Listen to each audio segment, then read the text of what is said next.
Good morning, good morning, good morning. And thank you so much for joining us for today's panel on human trafficking. January is Human Trafficking Awareness Month, and today we've assembled an excellent panel who will talk with us so that we all learn and grow in our knowledge about human trafficking. I want to give just another minute for other people to be able to log on before we begin. But in the meantime, I want to let you know that we have materials that we will be sharing with you via email at the conclusion of today's event. The information will help you learn and gain more knowledge about human trafficking and will provide resources that you can share with others. Thank you.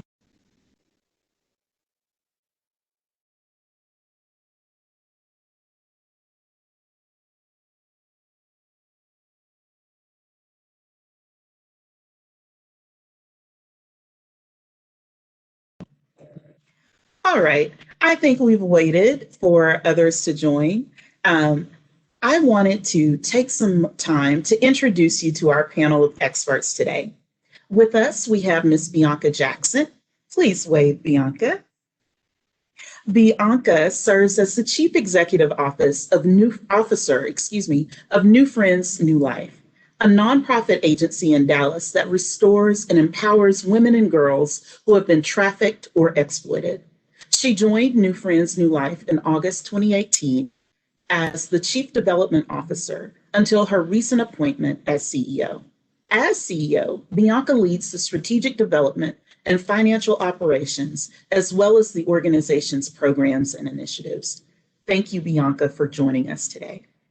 We also have Noel Mendoza. Give us a wave, Noel. Noel is the Human Trafficking Outreach Program Coordinator at Mosaic Family Services and has been engaged in communities serving youth, families, and professionals for more than 11 years throughout North Texas. He's witnessed the complexities of human trafficking, and it is a priority of his to ensure that people receive a comprehensive understanding of the problem and of the profound impact human trafficking has on the lives of victims and survivors. Ashley, good morning, Ashley. Ashley Fay is the Development Director of Refugee Services of Texas. Before her recent move to Texas, Ashley served as Development Director at a global health nonprofit organization in Phoenix. And since 2006, she's worked with refugees, trafficking survivors, system-involved youth, and adults in indigenous communities in a variety of programmatic and development roles. Ashley believes strongly in the power of mission-centered organizations who value authentic relationships with all of its stakeholders and putting clients first. Thank you, Ashley. And finally, we have Bradley. Good morning, Bradley. Bradley Hudson is currently an assistant special agent in charge assigned to U.S. Immigration and Customs Enforcement's Homeland Security Investigations in Dallas, Texas. In this position, Mr. Hudson is responsible for the supervision and oversight of the HSI Dallas-led North Texas Trafficking Task Force, narcotics, financial gangs, and the Tyler office, which covers 22 counties in East Texas. Bradley is a busy person. Prior to this assignment, Mr. Hudson supervised investigations involving financial crimes, counterproliferation, human smuggling, narcotics trafficking, child exploitation, worksite enforcement, and asset forfeiture. Welcome. Thank you all. Thank you all. Thank you all for joining.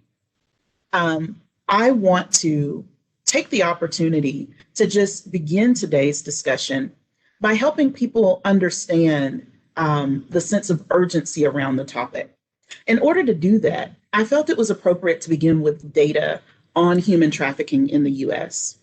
According to a national survey and national data from the Human Trafficking Hotline, in 2019, there were over 22,000 trafficking victims and survivors, 11,000 situations of human trafficking, 4,300 traffickers, and over 1,900 suspicious businesses reported across the US. Ryan and Ashley, I'm sorry, Bradley and Ashley, how do we put this data in context for Texas and for the North Texas DFW metro area? Brad, you want to go first? Sure, I'd be glad to. Latoya, as you stated, the statistics are actually staggering. But as you look at the issue of trafficking, it's different than almost any other crime that you have. Drug traffickers, they bring drugs across into the United States. The drugs are handed off to somebody who actually sells the drugs, and it's almost like a one-time use. Whereas in a trafficking organization, the victim is continually victimized over and over. And when that organization gets through victimizing the person, then they sell the person to a different organization, and the circle and the trend just continues in the victimization. So what has Homeland Security actually done? We have prioritized in public safety, especially the human trafficking area, with our partners to include the United States Attorney and other external partners in the area. We have taken steps to immediately tackle the human trafficking problem. One of the steps we have taken as a lead agency is to focus on the North Texas Trafficking Task Force, which has a mission that emphasizes eradicating human trafficking by proactively investigating and prosecuting perpetrators and the people that facilitate their criminal activity. The task force is driven to rescue and protect victims, promote awareness, and prevent all forms of trafficking through a coordinated approach with our stakeholders in the private and public sectors. As a result, from October 2019 to October 2020, we have been very successful in that. We've arrested 17 people for human trafficking offenses.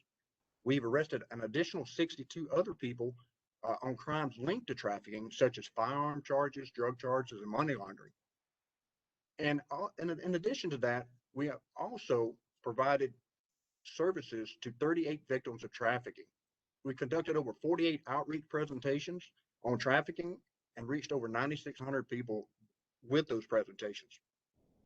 One of the examples I'd like to talk about is one of our recent successes in the City X Guide website.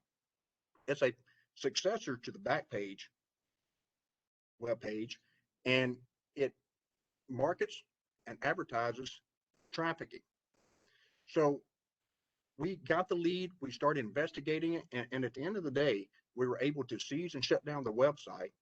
We arrested the person who was operating the website, and we seized over 8.4 million in proceeds that the person obtained from advertising the trafficking website. So we are truly going forward to eradicate this horrendous problem that we have in the Dallas Metroplex.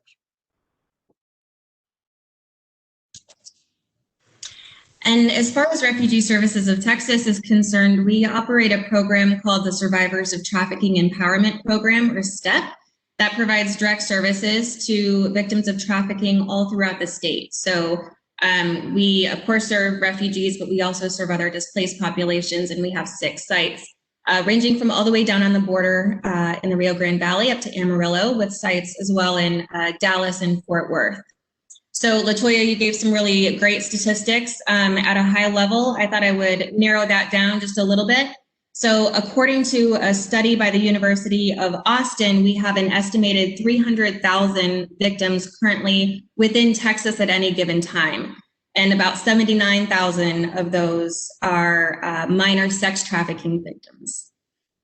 We know that traffickers are estimated to exploit nearly $600 million from victims annually, and that costs the state of Texas about $6.6 billion. That's from a report called Human Trafficking by the Numbers. So to give you an idea of what we do in our STEP program and what our clientele looks like, we assisted 398 victims last year. 70% of those were adults and 30% were minors. 21% were sex trafficking victims, 25% labor, and 9% were both. And 14% of those that we served were domestic minor sex trafficking victims. 78% were female and 22% were male. So one of the things that separates RST's program from many other programs is that we are able to serve all victims of trafficking, whether they're foreign-born or domestic, men, women, minors, sex trafficking, labor trafficking. So we really kind of run the spectrum. And I thank you for showing the depth and breadth of the people who can become victims. A lot of times when people think of human trafficking, they focus in just on sex trafficking, which is a horrible crime in and of itself. But I really wanted everyone to be aware through today's panel that labor trafficking is a serious concern as well. And I think the data that you provided really highlighted that. How do people get recruited for labor trafficking? And what are some of the long-term impacts labor trafficking can have on victims? Brad or Noel, do you have information to respond? Oh, you want to go first? Sure. Thank you, Brad. Thank you, Latoya. And first of all, let me say thank you for this opportunity. I think it's great that the city of Dallas is doing something like this and bringing this topic to the forefront. We definitely need to have this discussion.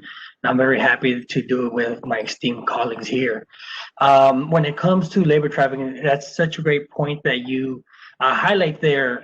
The study that Ashley was referring to at the University of Texas at Austin, she mentioned the 79,000 victims and survivors of sex trafficking.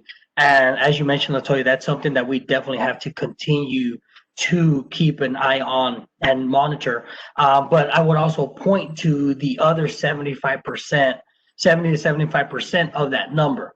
The other 220,000 in that study represented the potential number of labor trafficking victims here in Texas at any given time, right? So that's a staggering number, and that's why it's really important that we begin to talk about this. And when we think about who the labor trafficking victims are or how they get recruited, I think it's really important to understand something about traffickers first. Traffickers are experts at two things. They're experts at identifying vulnerabilities, and they are experts at exploiting those vulnerabilities. So whenever we're thinking about who's at risk, it can be anyone, right? We're humans, we all have vulnerabilities, but we also know that there are some communities and community members that are more vulnerable than others, right? In traffickers' behavior, we see that if they're willing to violate other labor rights, such as not paying minimum wage, maintaining hazardous conditions, other labor laws, they are also more likely to traffic folks and take that next step. When we think about where they are located, labor trafficking can happen in any industry, right? Texas has a huge agriculture industry in the North Texas area. We have a booming economy, restaurants, construction, landscaping. In all of these industries, there are going to be folks who are vulnerable because maybe they have a family that they need to provide for. They have a lack of opportunities. Maybe they're not aware of the labor rights that they have. These folks are targeted by traffickers and then are coerced or manipulated to stay in situations that are not beneficial for themselves, right?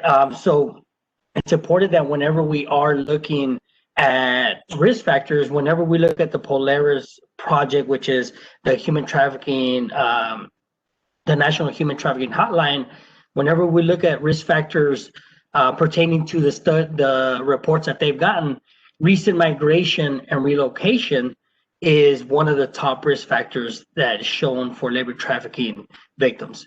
The next one there is unstable housing and criminal record, criminal history. Now, what is important there when it comes to recent migration and relocation, there's a common misconception that all foreign nationals who have been trafficked are undocumented folks. And that's not the case. Whenever we look at reality, many of these folks do come in legally, come in through systems such as the H-2A systems, but they're made to overstay those visas.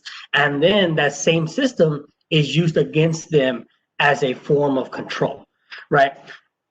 I say all of that just to point out the complexity of these cases. I'm sure Brad could speak to how difficult it is to identify labor trafficking cases, report, investigate, and prosecute. Is because it involves all these subtle means of control that are not so obvious to anyone who may be passing a restaurant or may look in the back of a kitchen or looking at a construction site, right? They're not so readily available.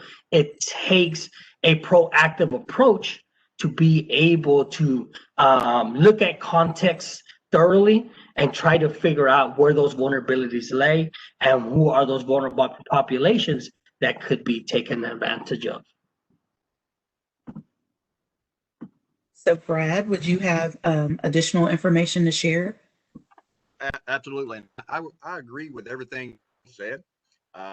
Trafficking is a $1 billion a year industry. And that's the only reason people are involved in trafficking, and that's to make money. And so, and you're absolutely right. When people think of trafficking, they often think of sex trafficking, but labor trafficking is an equally terrible crime. Labor trafficking victims are often recruited and enticed by a promise of a better job or better life. But when they arrive in the United States, they often find themselves in a living nightmare. The long-term effect of labor trafficking is often being held as a slave with what often becomes a moving goalpost as their captors move that goalpost to pay off transportation costs to the United States. Their captures provide the victims with constant fear of harm or threats of going to the police or even having the person sent back to their host country. This often causes a longer period of victimization, and that's what we often see. This, because of this, it creates a very difficult situation for law enforcement, as these victims are constantly told by their captors that law enforcement will not help them. They often will not believe them, and they only want to deport them back to their host country. This creation of a false fear of law enforcement leads to even further victimization. This is why Homeland Security Investigations has taken a victim-centered approach. And by using our victim witness coordinators, that allows us to build trust with the victim while also building our criminal case so that we can successfully stop the trafficking that we see. Latoya, how fitting it is. I would just like to say how fitting it is that it is the Office of Equity and Inclusion that's putting on this this event today, because that's exactly what we need in order to be able to provide protective factors for those folks who are most vulnerable. Right? We need to understand the communities in our area, understand them to a point where we're able to be sensible to the needs that they may have, the vulnerabilities that they may present, and the strengths that they have to give back to our great city here in Dallas. So I just wanted to highlight what a great opportunity it is to work with your office. Thank you. Thank you. And it'll turn into a love fest, as I say. It's so awesome to have the opportunity to work with all of you, partner with all of you, and to glean the knowledge from you all today. And because most people think specifically about sex trafficking, it is the thing that's front and center in most people's minds related to human trafficking. I do want to turn the conversation away from labor trafficking, which is where the majority of the victims statistically lie. And it's across the spectrum, male, female, young, old. It's not tied to any one race or ethnic group. We find people from across our community who can fall victim. And the two most important things I want them to take away from what y'all just shared is, number one, law enforcement is there to help. And you all are concerned, and we are all concerned about making sure that they are no longer victimized. And number two, to understand that this is an issue that can happen to anyone. And so I thank y'all for highlighting that. When we transition over to sex trafficking, which is what typically comes to mind when we think about trafficking victims, that we know that there are escort services and illicit businesses and pornography, which are common ways that people are victimized in sex trafficking. There are also some apps and some online sites that have become major recruiting grounds recently. I just want to have y'all share who was most likely to become a sex trafficking victim based on your experience, based on the data, based on the clients that you all have served. Bianca and Ashley, would you all like to share? Sure, I would love to. Thank you so much for allowing me to be a part of this panel today. At New Friends, New Life, we serve survivors of sex trafficking, women and girls who have been trafficked or exploited. And I think that's such a very important question. Who is vulnerable for this? Because as the saying goes, what you misdiagnose, you will mistreat, right? So if we are not correctly identifying who's being affected, then we're going to miss the solution to this problem. And as you mentioned, Latoya, there is a focus on sex trafficking, which is so important. But the challenge that we're seeing is that there's still misconceptions around how sex trafficking even happens. So we are focusing on it, but people are expecting that someone is going to show up in a white van and kidnap someone out of a parking lot. And if that's how you're misdiagnosing how sex trafficking happens, you're going to miss what's happening. So in reality, what we're seeing at New Friends to Life and locally and across the state and even the country, right now, the average age of a sex trafficking victim is between 13 and 15 years old. And so there are vulnerabilities that make her more susceptible to becoming a victim. And those are very basic things that we all have need for love and affection, for attention, for protection, for financial security. So he's showing up as someone who's going to meet a very real need in her life. And it's important that we create systems and programs that help to fortify her against that. So some of the risk factors for a teen girl in particular may be if she's a multiple time runaway, if she's run away from home multiple times, if there is childhood abuse in her background, if childhood sexual abuse in particular, if there is domestic violence, if she comes from a background of poverty or financial instability, then when he shows up, as Noel mentioned, traffickers are experts at identifying what your vulnerability is and then exploiting that. So he's going to show up and say, I can help you pay your mom's rent, or no, your parents don't understand you. You're so beautiful. I can take care of you. So those socioeconomic issues and those emotional needs that we have, that as if you know the Maslow's hierarchy of needs, we all want to feel loved, safe, and secure. We all need food, shelter, protection. He's exploiting those things. And so when we look at a typical victim, we're looking and helping to identify some of those red flags that make her susceptible to him showing up. And the scary part about that is it's just about every girl. Like, what 15-year-old doesn't have those needs? What adult woman doesn't want to feel valued and accepted? And so as we look back to the definition of how human trafficking happens, whether it's labor trafficking or sex trafficking, there's the force, fraud, or coercion. So those things are at play. Thankfully, if this person is a minor, force, fraud, and coercion don't need to be present. It's automatically child sex trafficking, and it's a crime. And that's a very good starting place for us to get her out of that trap. But when you take it away from what's sensationalized in the movies, that someone's going to show up in a van, our message in that case would just be like, hey, stay out of the parking lot at night and stay away from the shrubbery, walk on the other side of the street. But it is so much more complex than that. And so it's going to take all of us paying attention to those other needs that make her susceptible. Absolutely, Bianca. I think you covered it really beautifully. What we see at RST, and I think because of the multiple populations that we serve, is recent migration and relocation is also a huge vulnerability factor. And so, especially right now, as we're seeing unaccompanied minors coming across the border, right, they're a prime suspect for traffickers of all kinds.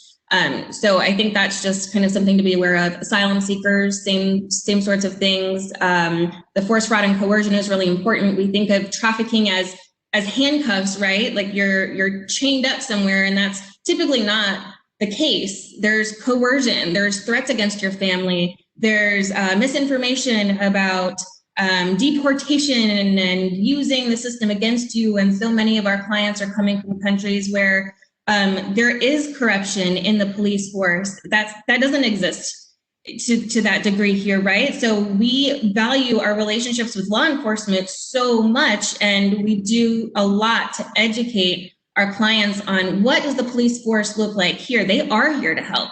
That's not their experience oftentimes in their home country. And so if a trafficker knows that, they can use that against the person as well. So definitely we see a lot of that among our foreign-born populations, but we see so many domestic clients as well. And I think it's really important for just the general population, including our kids, as is age appropriate, to understand what trafficking and exploitation is so that they can be aware of it too. So if a relationship seems a little sketchy, or there's a controlling factor, maybe it doesn't start out as trafficking in the beginning. My experience is that it doesn't. Usually it doesn't. They form a relationship, oftentimes in sex trafficking, with the victim, right? And so I think it's really important for them, for the young adults, to know what the red flags are. But to address the other part of your question, we see a lot of sex trafficking survivors coming from other illicit businesses, like you talked about, sometimes from nail salons or massage parlors, things like that. But in general, in all of my work, and I've worked with trafficking survivors both domestically and internationally, I think poverty and homelessness, that really cuts to the root of what makes someone vulnerable, and actually what makes a trafficker interested in going that route. People don't wake up one day and say, I want to be a trafficker, right? And there's no excuse for their behavior, absolutely not. But I see it stemming from poverty as well. So I think that we need to be really aware of that factor. That's critically important because there are vulnerabilities that exist, not just financial. We talked about poverty being a potential vulnerability, but there are also vulnerabilities that exist based on emotional needs. And so that's important. Bianca, I want to take a moment to direct a question toward you, because you, in your original comment, talked about how the 13-year-old and teen girls are particularly susceptible to becoming victims. And you all held a discussion not long ago about what parents should look for or be on the lookout for to prevent their children from becoming victims. Can you just give us a few highlights from that discussion? Sure, yes. Our clinical team has put together basically top 10 tips, or 10 tips that parents can look for when they're wanting to prevent or identify trafficking from happening to their child. And I think the core of it is to just stay engaged and be aware. So first, knowing that sex trafficking is happening and your child can be at risk.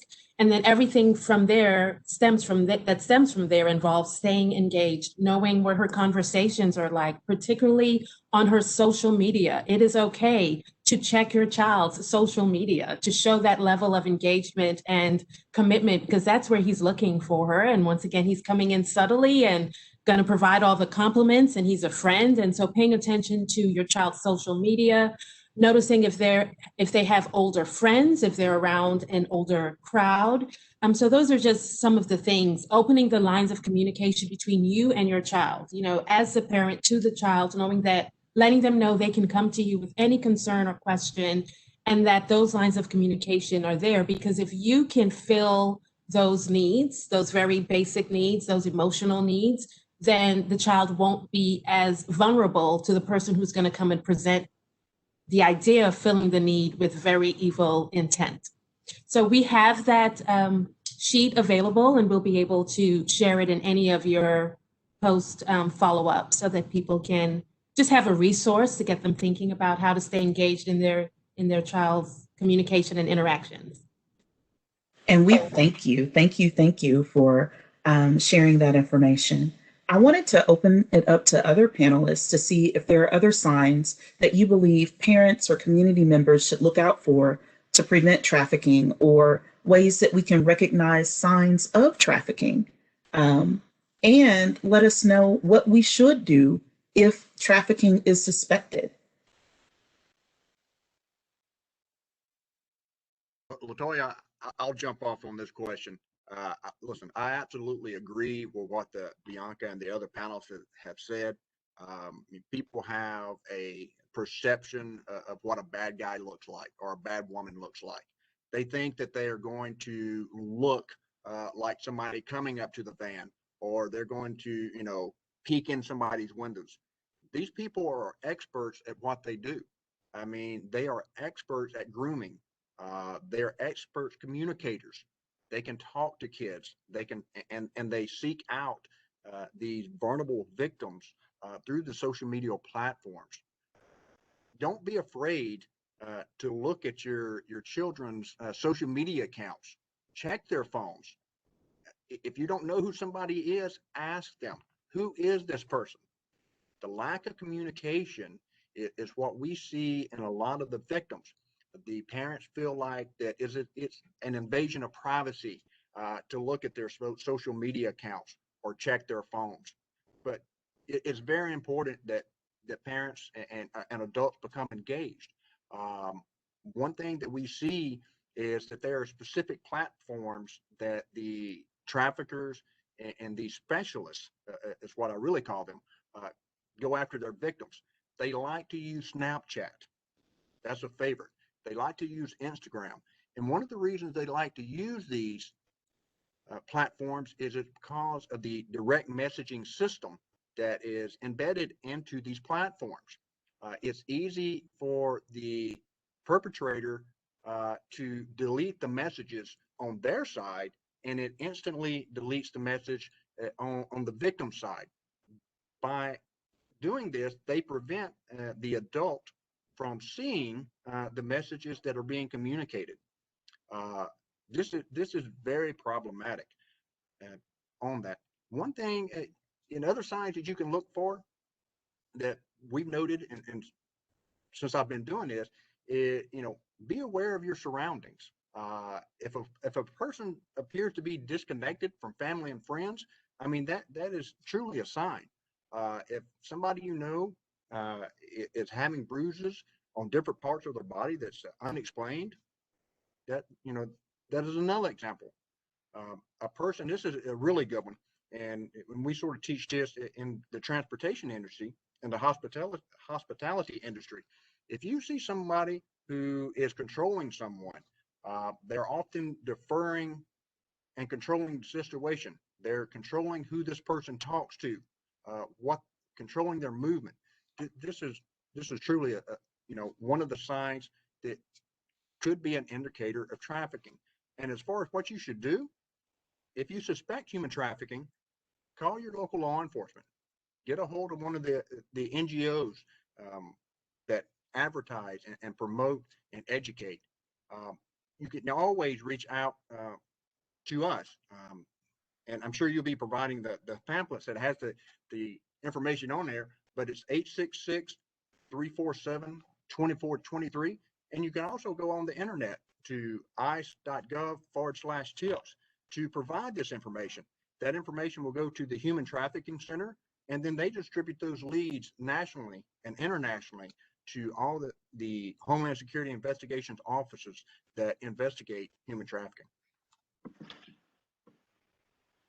Just to add to that a bit, I think if we're kind of staying on the vein of youth, if we're talking about some of the youth, it's important to maybe have a basic understanding of what some of the child labor laws are out there, right? Because if you have your son or daughter's friends is working from 7 p.m. till midnight, we understand that the child labor law said that that child should not be working until midnight on a school day, or they shouldn't be working during the school day at all if they're not in any kind of program that allows it. Also, they shouldn't be working in hazardous conditions. So if that child comes to your home and has a cast and says they fell out because they were working on a roof or something, not maybe that's not necessarily a trafficking situation, but that is an indicator.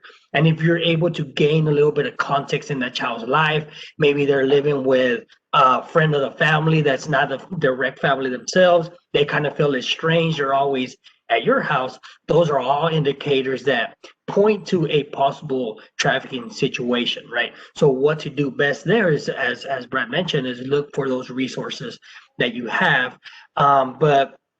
And then in the general sense, when it comes to the community, whenever we think about labor trafficking situations, I go back to that employer that is not afraid of breaking any or violating any other labor rights that that person has, right? They don't care about the hazardous conditions that his employees are working around, right? They're not being paid what they're supposed to be paid. If you look at situations like that, and then you also see signs of malnourishment or exhaustion exhibited by the potential victim or survivor, you somehow learn that they have no access to their personal documents. They tell you that, yeah, the person is always threatening us with deportation or making jokes about deportation. Those little indicators, along with the contextual information that you're able to get, is what's going to be helpful, right? I don't know, Brad could expand a little bit on this, but if you are able to look at a situation, being able to get enough detail to share with that law enforcement partner is going to be crucial, right? We're not saying you should go in and investigate the matter. You shouldn't go in and look for who's the bad guy, any of that. But whatever superficial information that you could get based on what you're able to observe and provide that to the law enforcement partner, that's going to help them out. Or if it's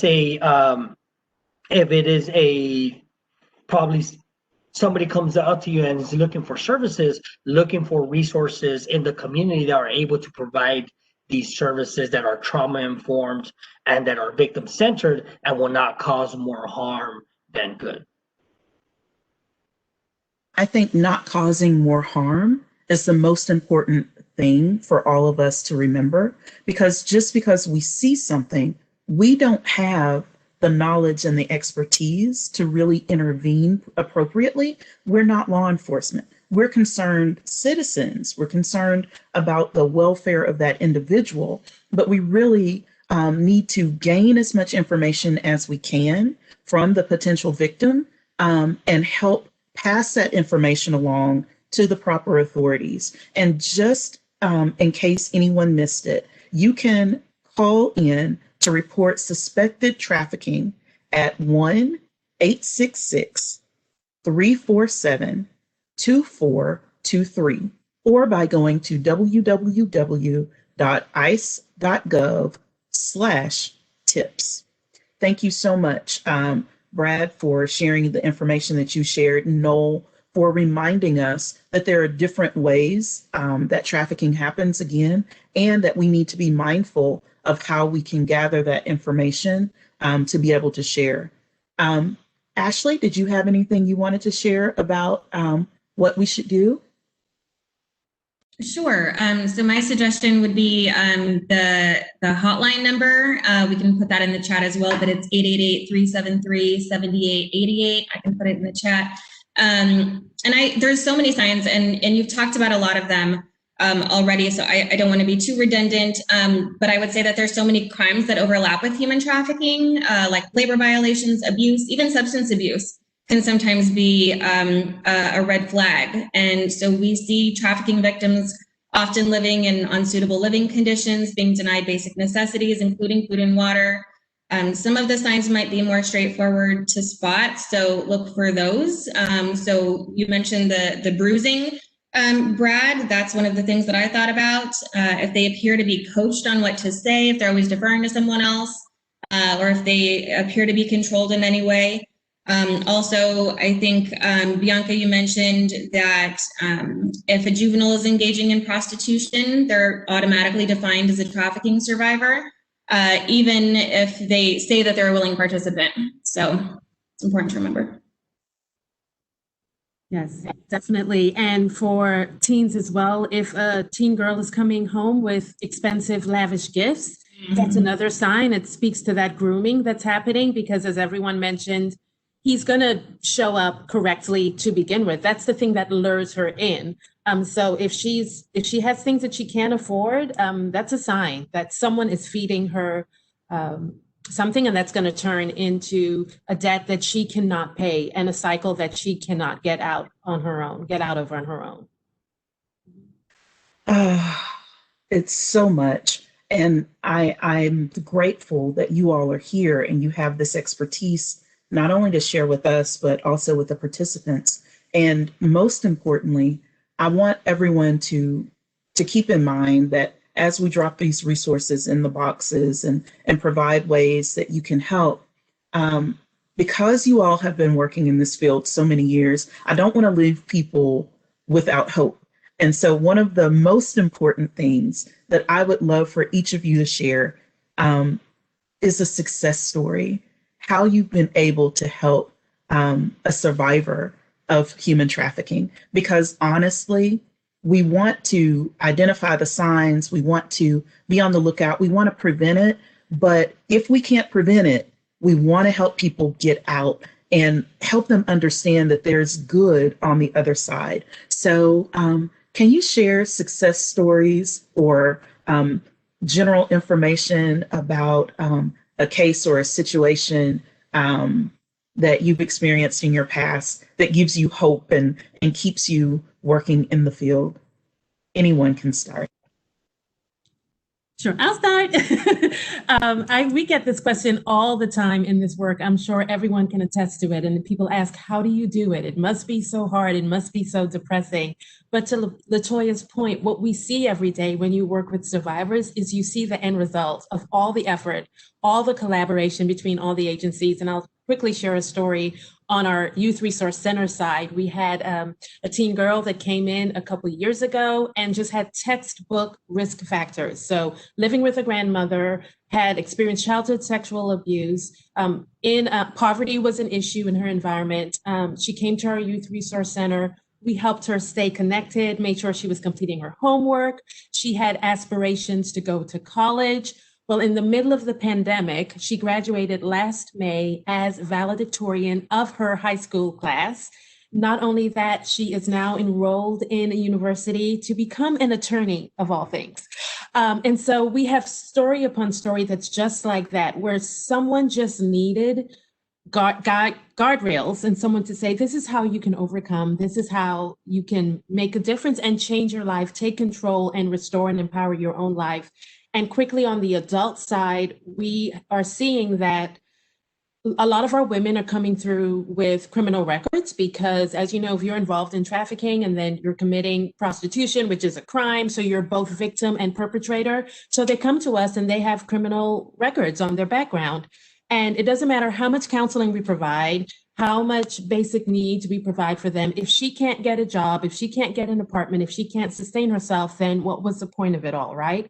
And so we've partnered with attorneys and agencies that are helping us, and the state level, that are helping us to create, to expunge records of women who are trafficking survivors. And there's nothing like when they get that call that says, what happened is a part of your history, what you were stuck in at no will of your own, that's no longer going to be held against you. So we get calls like that all the time, and it just reassures and inspires us to keep going. Both of those are absolutely beautiful stories, and I love it. I love it. I love it because there is hope on the other side. Anyone else have a success story they'd like to share? We do. So real quick to Bianca's point, I worked with someone as a colleague in the field who had been a trafficking survivor, and she not only had her record expunged, but she is working for Girl Scouts of all places and going into the juvenile detention centers and teaching trafficking outreach, trafficking 101, what to look for, and working with girls that are survivors. And so she inspires me greatly. But as far as RST is concerned, we have a client, we had a client until recently. His name is Ben, and originally he's from the Philippines. He was trafficked originally back in Missouri in the hotel industry, was transferred around to some different states. His most recent trafficking situation was for 7 years. He ended up in Texas, and he was able to escape from his trafficker. He won his case against his trafficker, which is huge. That takes a lot of courage. He got his green card, and the same year that he won his case, he started volunteering with us. So now he's participated in speaking engagements, including with the First Lady of Texas, Mrs. Abbott. He's also been featured in major TV news, radio, newspapers. He's finishing his degree in May on a scholarship, and he's researching how to prevent labor trafficking and reduce vulnerabilities and how the community responds to human trafficking. And he'll be presenting his final recommendations to the human trafficking headquarters in DC.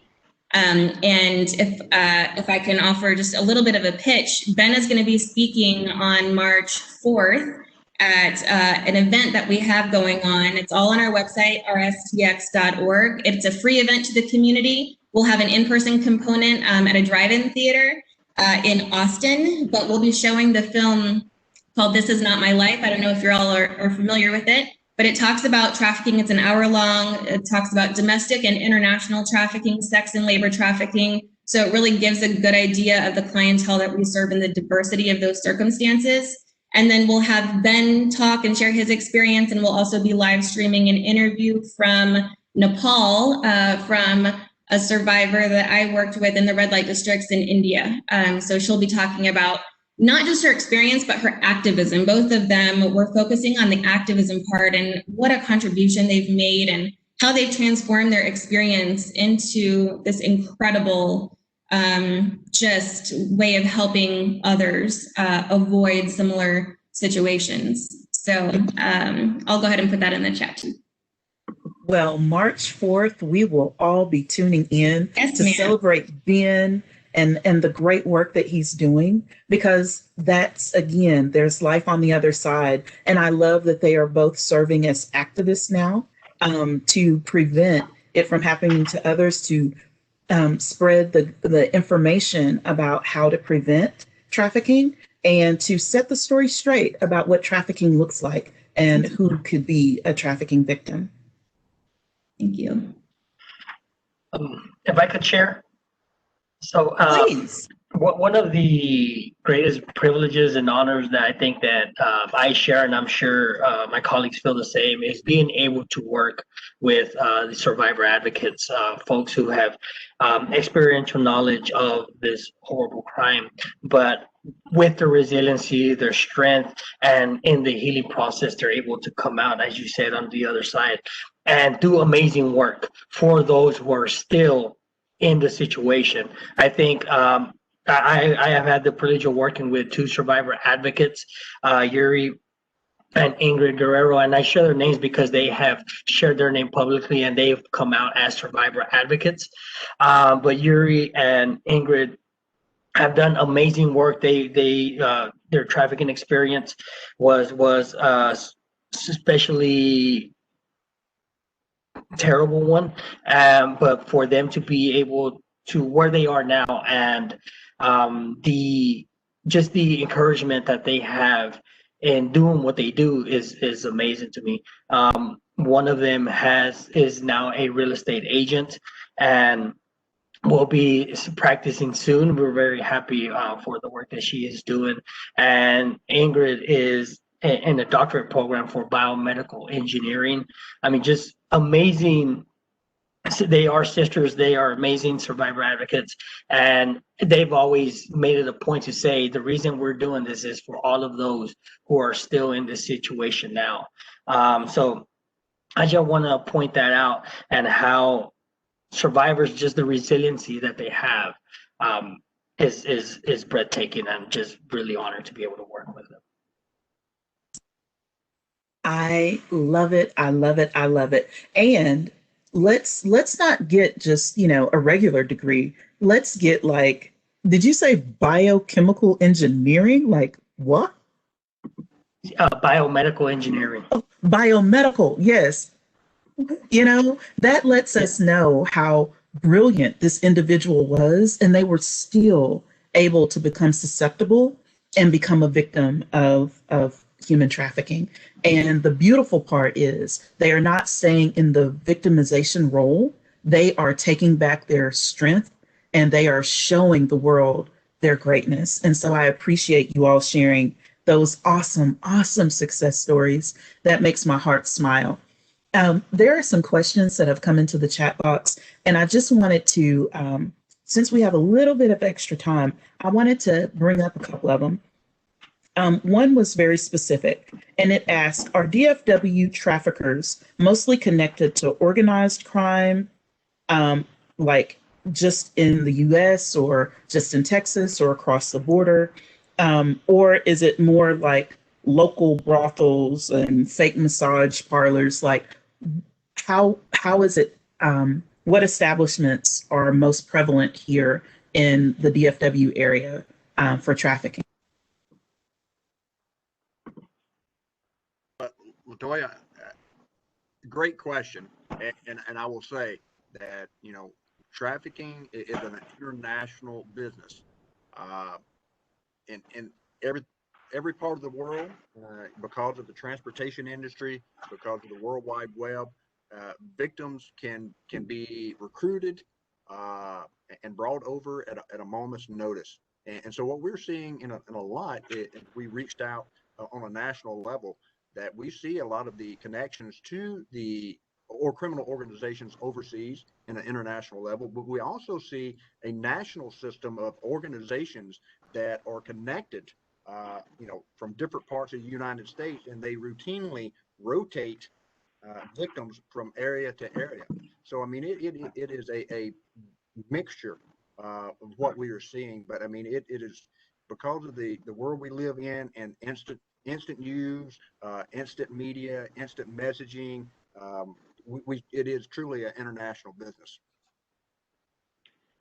If I could add to that, I think we said it in the beginning that human trafficking is a very complex issue.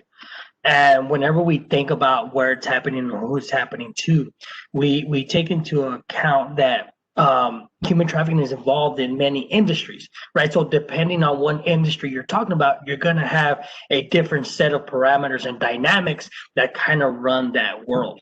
So when you do have these let's say group led type of trafficking, you're going to see a more organized type of dynamic there. But you also have these opportunistic type of traffickers that just see a person in need and they take advantage of that situation, right? And this happens in both labor trafficking and sex trafficking. If we think about labor trafficking, there are some groups that involve the farm owner, the farm labor contractor, and then the person providing all that transportation. You're talking about a group of folks who are teaming up to exploit all these vulnerable persons. But then again, you can also have just a farm labor contractor taking advantage of that situation, right? Even whenever we think about sex trafficking, let's use an area here in the North Dallas area that's known for commercial sex. We think about the different industries involved there, right? If we think about the Harry Hines area that's highly known as a sex, we think about the different industries involved there. On the main strip, you have the dynamic of the more traditional form of quote unquote prostitution that we think of when we think of that. There you have a lot of opportunistic or maybe even group type of mindset whenever traffickers are exploiting victims there. But in that same area, you have illicit massage businesses. And in those illicit massage businesses, you have an entirely different dynamic, right? The age range within those illicit massage businesses are from early 20s all the way up to 50, mid 50s, right? So even there, you have folks who are again, have a different set of characteristics and are being exerted upon different types of manipulation and coercion, right? So all that to say is that human trafficking is very complex, and that's what is great about the work that we're all doing, because we are tending to do it together a lot more often these days. That's the beautiful part. We are now able to work together.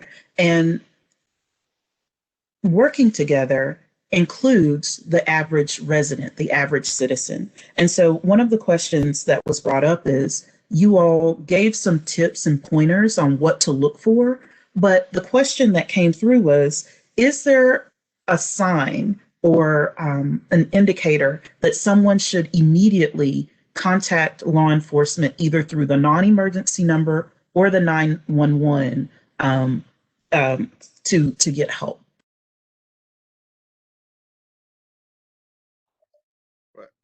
I will say this: if you suspect something, you should say something, because it's always better to be on the safe side and get it cleared up, and then not report something and find out that something is actually going home in your neighborhood. And I just want to take a second to expand on what Noel said. I mean, we had a very successful case where a neighbor happened to notice that there was a lot of men going in and out of a residential home in a neighborhood. And so an investigation started, and the outcome was that there were two individuals that were recruiting masseuses back in Taiwan to come over. And once they got here, they were not becoming masseuses, they were actually involved in sex trafficking. And so just because of the neighbor's foresight to see something and report it, we were able to basically rescue victims and prosecute the perpetrators of the crime. And conversely, oh, sorry, I was going to say, Noel, I know the survivors that you're talking about. I met them with you actually, and I forget how many years they were trafficked, but they were in a residential setting too, and nobody noticed, right? And so I'm sure that there were those red flags that just got overlooked, and no one thought anything of it, or if they did, they didn't say anything, right? So I definitely would echo Brad and say, just be on the safe side. So there we have it, friends. If you see something and you notice that something's not right, please feel free to contact local law enforcement or call one of the national hotlines or tip lines. We also have great nonprofit partners, such as those represented today, that you can reach out to, not only for volunteer opportunities and to help, but also to alert them if there's something going on that you believe is suspicious, so that they can work with the authorities to not only rescue the victims, but make sure that we prosecute those people who are inflicting damage and harm upon these people. I want to say that I have thoroughly enjoyed my time today. I am almost sad that this hour is coming to an end, but I thank you so very much for all that you've been able to share and how we've grown and how much we've learned. I appreciate your time, your participation. I thank you for the work that you do. I am so thrilled to know that there are awesome success stories, and I can't wait for us to all work together and have more success stories in the future. Thank you to the panelists for their participation. Thank you to the attendees for spending time with us today. I want to remind everyone that there are resources that are available in the chat, and we will contact you also if we have your email to send other information to you as well. We thank you for spending this time with us today, and we sincerely hope you have a wonderful, wonderful rest of the day. Thank you again to my panelists. Y'all are absolutely awesome. Thank you so much. Bye, y'all. Bye. Thank you for the opportunity. Thank you for having us. Have a good day, everybody. Thank you. Thank you.